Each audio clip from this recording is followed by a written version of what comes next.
ওয়াইন্নাল আবদাল ফাজিরা, পাপাচার বান্দার যখন মরণের সময় উপস্থিত হয়ে যায়, নাজালাত ইলাইহি মালাইকাতুম মিনাস সামা সুদুল ওয়ুজুহ, কালো ভয়ঙ্কর আকৃতি বিশিষ্ট অসংখ্য অগণিত ফেরেশতা উপস্থিত হয়। মাহুমুল মাসুদ, তাদের সাথে সালার একটা বস্তা থাকে, সালার চট। পাপাচার বান্দার নজর যে পরিমাণ যায় ওই পরিমাণ পর্যন্ত বসে যায়। এক বর্ণনায় আসছে তার পা থেকে তারা বিভিন্ন জিনিস দিয়া প্রহার করা শুরু করে, মারা আরম্ভ করে, ভয়ঙ্কর ভাবে কষ্ট দিতে দিতে তার কোমর পর্যন্ত, এক পর্যায়ে বুক পর্যন্ত কষ্ট দেওয়া হয়। এইভাবে বসে থাকে সবাই। হাত্তা ইয়াজিআ ইলাইহি মালাকুল মাউত, মরণের ফেরেশতা ভয়ঙ্কর আকৃতি নিয়ে তার সামনে উপস্থিত হয়। উপস্থিত হওয়ার পর কয়, আইয়াতুহান নাফসুল খবিসা, হে খারাপ আত্মা তুই বের হ। আমারে আপনারে যেন এই কথা বইলা ফেরেশতা ডাক না দে। আইয়াতুহান নাফসুল খবিসা, হে খারাপ আত্মা বের হ। উখরুজি, তুই বের হ। রব্বির, এমন রবের দিকে ফেরেশতা বলবে তোর রব তোর প্রতি অসন্তুষ্ট। এই কথা বইলা যখন তার আত্মা বের করা হবে, হাদিসের মধ্যে আসছে একটা লোহা আপনি রুইয়ের মধ্যে ঢুকানোর পর ওই পশম গুলা, রুইগুলা খোলা যতটা কষ্টকর, লোহাটা বের করে আনা যেইভাবে কষ্টকর। আরেক বর্ণনায় প্রত্যেকটা পশমের গোড়ায় গোড়ায় যদি কাঁটা দিয়ে আঘাত করা হয়, এটা যেমন কষ্টকর, পাপাচারের আত্মাটা বের করার সময় তাকে এইভাবে কষ্ট দেওয়া হবে। আত্মা বের করার পর সামনের ফেরেশতারা বলবে তাড়াতাড়ি সালার বস্তায় দিয়ে দাও। সবাই নাকটা অন্যদিকে রাখবে, সালার বস্তায় আত্মাটা নেয়। নেওয়ার পর এই আত্মা নিয়ে যখন রওনা হয়, রওনা করার সময় অন্য ফেরেশতারা বলবে কার আত্মা কোথায় নিয়ে যাও, তাড়াতাড়ি আমাদের সামনে থেকে সরাও।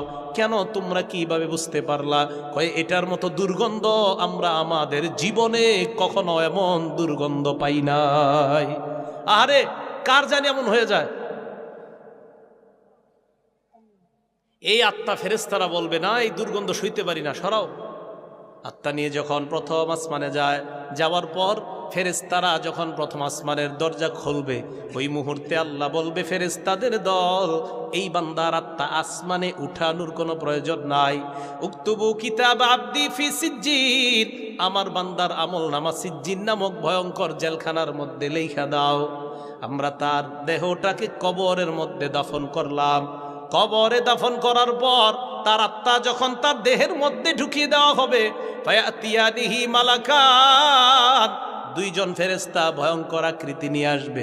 তাফসীর ইবনে কাসীরের মধ্যে আসছে, তাকায় দেখবে তাদের মাথার চুলগুলা পায়ের মধ্যে পড়ছে, চোখগুলা বিশাল বড় বড় ভয়ঙ্কর, দুইটা চোখ দেখতে মনে হবে অনেকগুলা চোখের মতো। সামনে আসার পর ফায়াতিয়ানিহি, তাকে বসাবে।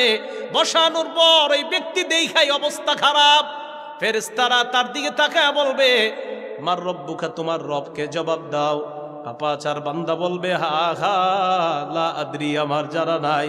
ওমা দীনুকা, তোমার ধর্ম কি, জবাব দাও। বলবে হা হা লা আদরি, আমার জানা নাই।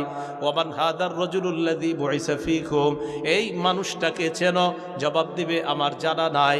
এবার ফেরেশতারা বলবে আলাম ইয়াতিকুম নাযীর, তোমাকে কি কেউ ভয় দেখায় নাই? তোমার যে মরণ হবে এই কথা কি তোমাকে কেউ বলে নাই? ওই ব্যক্তি বলবে বলছে, তবে আমি কারো কথা শুনি নাই। এই ভয়ঙ্কর অবস্থা চলার পর আল্লাহর পক্ষ থেকে বলা হবে আনকাযাবা আবদি, আমার বান্দা মিথ্যা বলছে।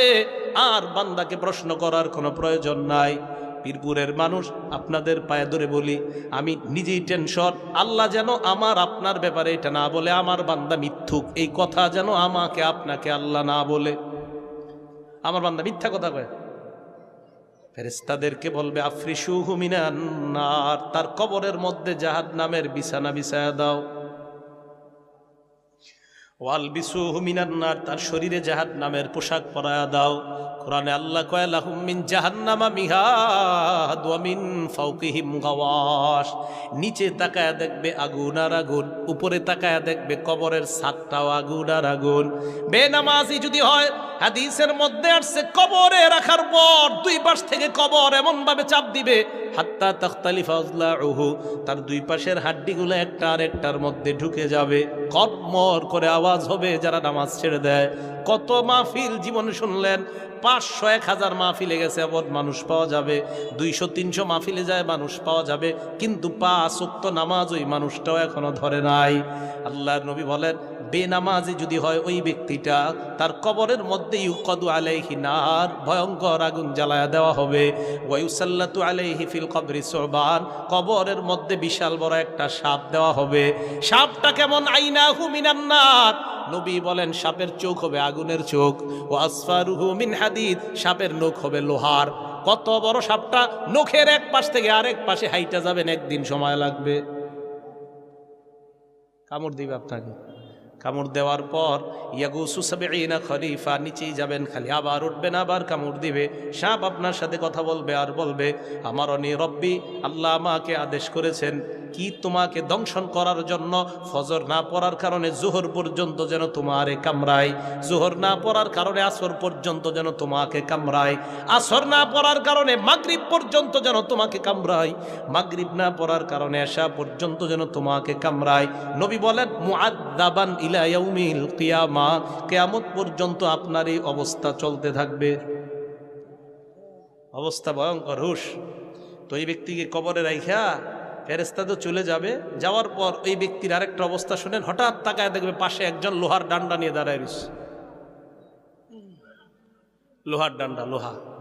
হাদিসে আসছে ওই ব্যক্তির আঘাত করবে, ইয়াসিহু সাইহাতান, এমন জোরে একটা চিৎকার মারবে, ইয়াসমাউহা কুল্লু শাইইন ইল্লা সাকালাইন, তার চিৎকারের আওয়াজ দুনিয়ার মানুষ আর জিন ছাড়া সবাই শুনতে পায়। গরু, ছাগল, হাঁস, মোরগ সবাই তারা চিৎকারের আওয়াজ শুনতে পাবে। এমন জোরে আঘাত করবে, তার আঘাতের কারণে গরু, ছাগল সবাই তার চিৎকারের আওয়াজ শুনতে পাবে, মানুষ এবং জিন ছাড়া। ভাই, ভাবনার সময় এখনই। আপনি চিন্তা করেন আপনি কি করবেন, আপনি কোথায় যাবেন, আপনার কবর থেকে কি শুরু হবে। হযরত উসমান গনি কবর দেখে এত কাঁদতেন, এত কাঁদতেন। ঘটনা কি, এত কাঁদেন কেন? উসমান গনি বলতেন ফাইন্নাজা মিনহু, আরে কবর থেকে যদি কেউ রেহাই পেয়ে যায়, ফামা বাদাহু আইসার, পরের ঘাটিগুলো তার জন্য সহজ। ওয়া ইনলাম ইয়ানজু মিনহু ফামা বাদাহু আশাদ, কবর থেকে যদি কেউ রেহাই না পায়, পরের ঘাটিগুলো তার জন্য বড় ভয়ঙ্কর হয়ে যাবে। এই জন্য কবর দেখলে আমি কান্দি।